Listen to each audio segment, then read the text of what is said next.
how to generate same character images in Meta AI. So first thing first, let's open the Meta AI app, and once you open it, you can see there is 3 lines at the top left corner of this section. So just tap on that 3 lines button, and once you tap on it, you can see there is chat option at the second.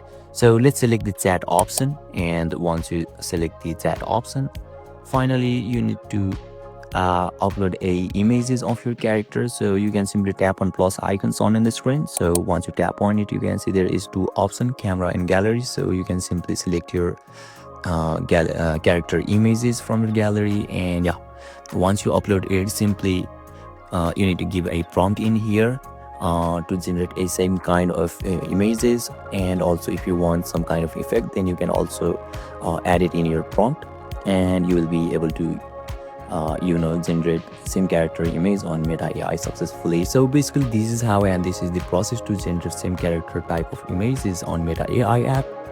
And if you still encounter any issue during this process, feel free to leave a comment and I'll be happy to assist you. Thank you for watching, and I'll see you next time.